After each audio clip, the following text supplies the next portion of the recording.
Today we're going to recap the sci-fi and romance movie titled Passengers. Spoilers ahead. In the first scene, we see the interstellar starship Avalon traveling through space on its way to the colony planet Homestead 2. The ship is transporting 5,000 passengers and 258 crew members who are all in hibernation. The starship is 30 years into its 120-year journey when suddenly the ship encounters an asteroid belt. As the ship collides with numerous smaller asteroids, the ship's defenses are being weakened. The main shield is given extra power, but as the ship collides with a massive asteroid, the force field fails and the ship takes damage. The ship starts to do automated repairs, but one of the sleep pods malfunctions and the passenger Jim Preston, who is a mechanical engineer, wakes up. As Jim's pod opens and he becomes conscious, an avatar assists with his awakening and informs him that he has been in suspended animation for 120 years and that the ship is only 4 months away from the planet Homestead 2. He is also informed about the various luxurious features of the ship that he has the benefit of utilizing and all the activities that he will participate in. Jim's wristband is scanned and he is led to his cabin. The following day, Jim gets ready and is both excited and a bit anxious to meet the others aboard the ship. As Jim goes to an automated lecture explaining their journey and why they are colonizing Homestead 2, Jim starts to get worried as the lecture is intended for a whole group of people and he is the only one there. Even though he is instructed to save his questions for the end of the course, Jim can't help but interrupt and ask why he's the only one present. Eventually he goes looking for other people as he realizes that the female hologram cannot answer him. He finds the ship's main concourse and notices he is alone there too. He is assisted by an automated information desk. When Jim requests to meet with a real person, he is sent to speak with a steward. However, when he arrives and no one is there, he requests to speak with the captain. Even though he is unable to enter the bridge, he can see that none of the main crew members are awake either. Later, Jim goes to the observatory where he learns that the ship is actually 90 years away from Homestead 2. He quickly returns to the concourse after realizing he was awakened too soon and sends a message to Earth begging for advice because he doesn't know how to go back into hibernation. However, the communication system informs him that it will take 55 years to get a response. He realizes he is all alone. Jim walks around on the ship devastated when he suddenly sees another individual behind a bar. Jim gets excited and runs to talk to him. But after conversing he discovers the man is actually a robot called Arthur. Jim wants to ask him questions, but he is unable to even explain to the robot how it is possible for him to wake up early. The next morning, Jim heads to the cantina where he learns that the majority of the items on the menu are only available to gold-class passengers and he ends up ordering a simple cup of coffee. Jim starts to work on repairing his hibernation pod, only to unsuccessfully get it working again. He then makes the decision to try to enter the ship's bridge where the crew is hibernating, first by using his wristband which doesn't have clearance, and then by using other tools to try to get through, but ultimately fails to open the door. Meanwhile, minor malfunctions in the ship's system start to occur all over the ship. Jim visits the bar frequently to drink and chat with Arthur. Arthur persuades him to break into one of the gold-class rooms and attempt to have fun on the ship. As time goes, Jim explores more and more features of the ship, only to grow more and more miserable about being there by himself. After getting wasted one day, he stumbles upon an airlock containing spacesuits made for spacewalks. Jim puts one on and gets into the airlock where he opens the door to the ship's outside. A lifeline is attached to his spacesuit and Jim walks out to the ship's exterior. He releases the magnets on his boots and floats out into space. While watching the vastness of the universe, Jim starts to cry. He returns inside, removes the suit, and then goes back to the airlock without it. He pulls the lever and is prepared to put an end to everything, but he suddenly changes his mind and runs away from the airlock only to trip over a bottle he had thrown away in anger earlier. Jim gets to his feet and is immediately drawn to a woman in a pod who he can't take his eyes off. He learns her name is Aurora. He listens to her in her video bio and looks through her files in the directory and becomes obsessed with her. Jim starts to discuss her with Arthur. Jim can't stop thinking about her, and he starts to consider something. He takes the pod manual and goes to see Arthur. Jim wants to open Aurora's hibernation pod, but Arthur says it's not a good idea. Some time passes and Jim considers not to go through with his idea, but he can't help himself since he's been alone for over a year and gets determined to wake Aurora up. He works on Aurora's pod and is able to turn it on. Before she wakes up completely, Jim runs away and hides his tools. Later, he goes to the main hall where he finds Aurora. She is confused and wonders where everyone is. Jim explains that he is the only one awake and that her pod must have accidentally been activated. He informs her that they are far from reaching Homestead 2 and shows her his failed attempts to get into the ship's bridge while explaining that he has been there alone for over a year. Aurora panics and runs back to try to return to her pod. Jim stops her and clarifies to her that there is no way for them to get back into hibernation. As they walk back to the main hall, Jim advises her to rest and walks her to her cabin. Jim, feeling bad about what he did, goes to talk to Arthur in the bar to ask Arthur not to tell Aurora that he woke her up. Aurora awakens the following morning. She returns to the concourse and inquires about the hibernation pods at the automated information desk. Jim finds her and asks her to join him for breakfast. Meanwhile, even more things start to malfunction in the ship. In the cafeteria, Aurora notices that Jim has been eating the same breakfast for over a year and orders him something from the gold class menu. They discuss the prospect of fixing the pods and Aurora is not prepared to give up, unlike Jim. After looking through research materials, she attempts to break into the ship's bridge but is unsuccessful. Meanwhile, we see Jim finding more and more malfunctions around the ship. Some time later, Aurora is seen keeping journals, jogging around the ship, swimming, and keeping herself distracted.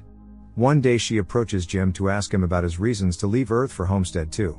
Jim explains that he is an engineer and wants to fix things, not replace things like people do on Earth.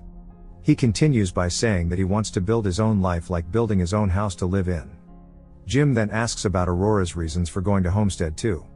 She answers that she intends to visit Homestead 2 for a year to talk to colonists and listen to their stories before returning to Earth, becoming the first journalist to do so, and in the process, make history. They start to get to know each other better and start to spend more time enjoying each other's company. They eat at restaurants, play basketball, go dancing, watch movies, and they visit the bar where Aurora is introduced to Arthur. One day Aurora finds a miniature model of the Empire State Building that Jim has created for her. Jim asks Aurora out on a date, which she accepts. They go to the bar for some drinks and then head to the restaurant where Jim invites Aurora on a spacewalk.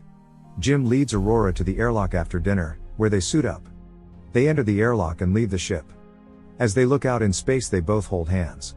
They turn off their magnetic boots and leap out into the emptiness of space. After returning to the ship, they start sharing a passionate kiss and then go to Jim's cabin to make love. The following morning while eating breakfast, Jim tells Aurora she's the most beautiful woman he's ever seen. Aurora climbs over the table to get closer to Jim. They get back to Jim's room once more. They spend more and more time together and Aurora moves in with Jim. They go jogging, eat at fancy restaurants, and sleep together. They explore the Avalon to find adventurous and fun things to do. One day, on Aurora's birthday, they happen to closely pass by a giant star and they enjoy the magnificent view together. Later that evening, they celebrate Aurora's birthday in a restaurant and then in the bar. Aurora tells Arthur that Jim and her have no secrets, which Jim agrees to. Soon after, while Aurora stays in the bar talking to Arthur, Jim goes to the restroom to prepare a ring he made for her. Arthur tells Aurora that Jim purposefully awakened her up, not realizing he was still supposed to keep it a secret. She confronts Jim when he returns and Jim confirms it's true since the truth is already out. Aurora goes into complete shock and runs away. As Jim returns to his cabin, he finds that Aurora has moved to her own cabin as all her things are gone. Aurora is devastated. The following day Jim sees Aurora in the cantina and tries to apologize, but as soon as he opens his mouth she walks away. One night, when Jim is sleeping, he is awakened by an angry Aurora hitting and kicking him. Jim doesn't try to defend himself. Aurora grabs a crowbar and lifts it above her head to hit Jim, but hesitates because she can't go through with hurting him and she leaves his cabin. The following day when Aurora is jogging, Jim tries to apologize to her using the ship's speakers. But Aurora won't listen and finally yells out in anger that he ruined her life and is unable to forgive him. Another failure occurs and the lights start to flicker in Jim's cabin. Suddenly a critical error occurs and the ship's diagnostics system fails. Later, more of the ship's systems start to fail. Jim becomes stuck in an elevator and the food vending machine starts to pour food out on the floor in the cantina as Aurora tries to get breakfast. Suddenly, both Jim and Aurora hear someone's voice over the ship's speakers and they run to the main concourse where they meet Gus, the deck chief. They introduce themselves and explain that they all have woken up early. Gus explains to them that hibernation pods should not malfunction and that something is wrong with the ship. They all go to the ship's bridge where Gus uses his wristband to get in. Gus sees that the ship's diagnostics system has failed and they have to manually check all decks for malfunctions. They go to the pod chamber where Gus investigates Aurora's pod. He realizes that it has been opened by Jim and later tells Aurora about it when meeting her on the bridge, but she explains to Gus that she already knows. They discuss if there is any way to fix the pod, but Gus informs her that there is nothing he can do to fix it. Gus suddenly feels sick, and as he leaves the bridge to go and rest, he coughs up blood. That night, Aurora goes swimming since she can't sleep. While swimming, the ship loses power and the artificial gravity suddenly stops working. Aurora almost drowns in the floating water and Jim and Gus start to float away from their beds. The power returns to the ship and the gravity automatically comes back on. Aurora finally escapes the water successfully. Later on, the three of them meet on the bridge where they observe all the different malfunctions that have occurred. Gus asks the computer for a timeline of the various malfunctions and discovers that something happened to the ship 2 years ago, at the time Jim woke up, which caused a major system to go down somewhere. To find the main cause of the problems, all three head for the main engineering room. Gus passes out as they get there, so Jim and Aurora take him to the medical bay. After an exam they find out that Gus is dying due to hundreds of different conditions which there is no cure for. They believe the reason for this state of health is because of his malfunctioning pod. Before Gus dies, he hands Jim his wristband so that he and Aurora have access to the whole ship. Suddenly the spacecraft begins to tremble and the engine fails. They rush toward main engineering, but the gravity drive experiences yet another failure. Right after, the robot Arthur starts malfunctioning and Jim and Aurora save him from destroying himself by disconnecting his power. They eventually make it to engineering, where they begin looking for the issue. They find several holes created by the asteroids that the ship collided with. When they open a hatch, Aurora is almost sucked out into space through one of the holes. Jim is almost sucked in too but manages to hold on to the hatch. He passes a tablet to Aurora with which she is able to block the hole with. They soon discover that the temperature in the room is high and find that the main reactor also has been hit by the asteroid. Jim believes he can fix the cooling system, which has been hit, by replacing the damaged part. They locate the component and replace it, but the reactor's venting system is still malfunctioning. They attempt to vent it manually but fail. Jim realizes that in order to cool the reactor down he must open the vent door from outside the ship. They both proceed to the airlock and as he prepares to exit he hands Aurora Gus's wristband in case he doesn't return. As he enters the airlock, Aurora tells him that he must return because she can't live without him aboard the ship. Aurora returns to the reactor to try the manual vent again, but fails. As Jim approaches the vent from the outside, a sharp object from the reactor hits Aurora in the arm. The temperature in the reactor room rises. Jim tells Aurora that he will need to manually hold the door open while she vents the reactor. She doesn't like the idea because she doesn't want Jim to die, but Jim says that they have to do it to save everyone else on the ship. He opens the door and instructs her to vent the reactor, and while crying, she does. The cooling of the reactor is successful, but Jim's lifeline breaks and he is thrown out into space with no way to get back to the ship. His suit is also losing pressure due to some debris puncturing his spacesuit. Over the comm, Jim tells Aurora what happened. She runs to the airlock and puts a spacesuit on, all while Jim offers her an apology. She steps out from the ship and leaps out to catch him. But her lifeline is too short to get to him. Desperately and with the fear of losing Jim, Aurora suddenly sees a part of Jim's lifeline that is still stuck to him and manages to get a hold of it.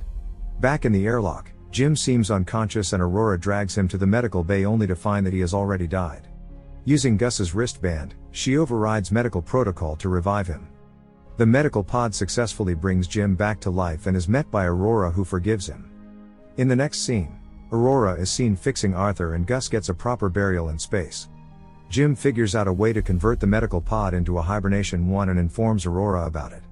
Jim wants Aurora to get inside the pod so that she can have the adventure she always wanted. But Aurora rejects his offer. Jim gets the chance to propose to Aurora again, and she accepts. The scene cuts and we see the Avalon arrive at Homestead 288 years later. We see the rest of the passengers waking up from their hibernation pods, who find the ship's interior full of trees, plants, animals and life. We also hear Aurora's voice as she recounts the good life she and Jim had on the ship. The end. Thank you for watching. Make sure to subscribe if you'd like to see more videos like this and hit the like button to help us out. Until next time, take care.